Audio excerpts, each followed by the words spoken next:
मैं Satyendra Kumar Agnihotri, assistant professor, department of zoology, Shri Shakti degree college, शाखाहारी, Ghatampur, Kanpur नगर।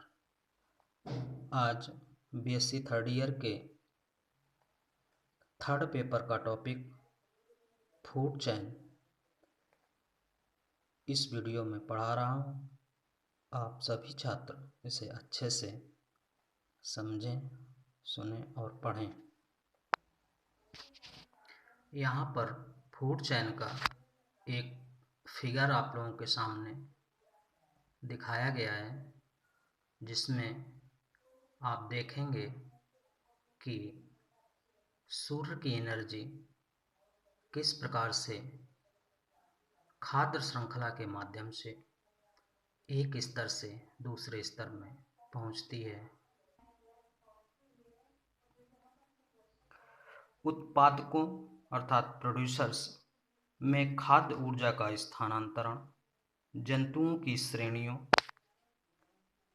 शाकाहारी से मांसाहारी तथा मांसाहारी से अपघटक में लगातार खाने और फिर उन्हें किसी अन्य के द्वारा खा लेने के द्वारा होता है।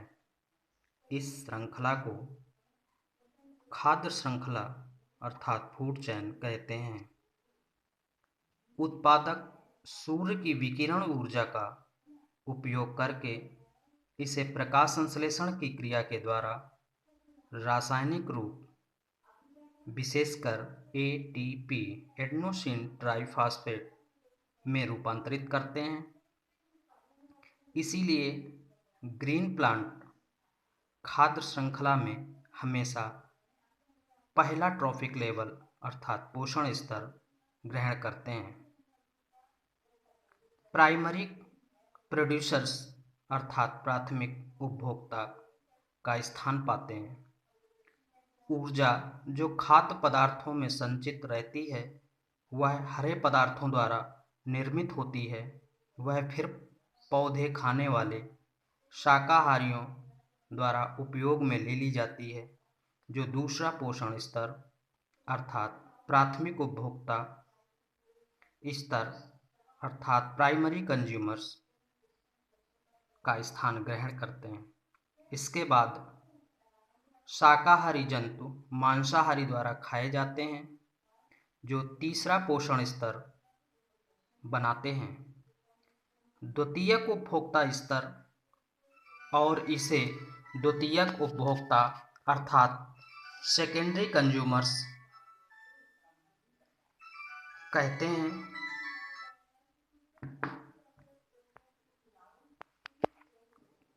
यह आगे और अन्य मांसाहारियों द्वारा तृतीयक उपभोक्ता स्तर पर खाए जा सकते हैं। कुछ जंतु ओमनिवोर्स होते हैं अर्थात सर्वाहारी होते हैं, जो उत्पादकों और मांसाहारियों दोनों को खाते हैं। ये खाद्य श्रृंखला में एक से ज़्यादा पोषण स्तरों पर पाए जाते हैं। किसी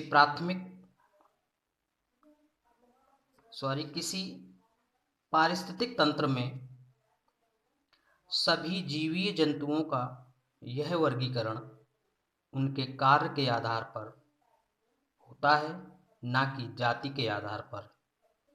एक दूसरे से अधिक भिन्न जातियां एक ही पोषण स्तर ग्रहण कर सकती हैं, क्योंकि खाद्य श्रृंखला में उन सभी का समान कार्य होता है। जैसे टाइफा, निम्फिया, कारा, वॉलबॉक्स, नास्टाक,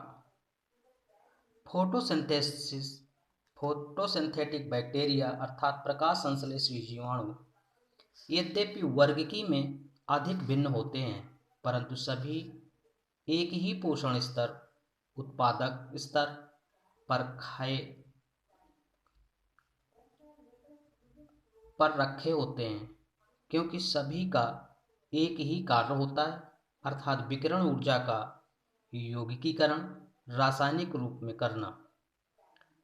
किसी भी खाद्य श्रृंखला में ऊर्जा का प्रवाह प्राथमिक उत्पादकों से प्राथमिक उपभोक्ताओं प्राथमिक उपभोक्ताओं से द्वितीयक उपभोक्ताओं तक और द्वितीयक उपभोक्ताओं से तृतीयक उपभोक्ताओं तक इसी प्रकार आगे होता रहता है।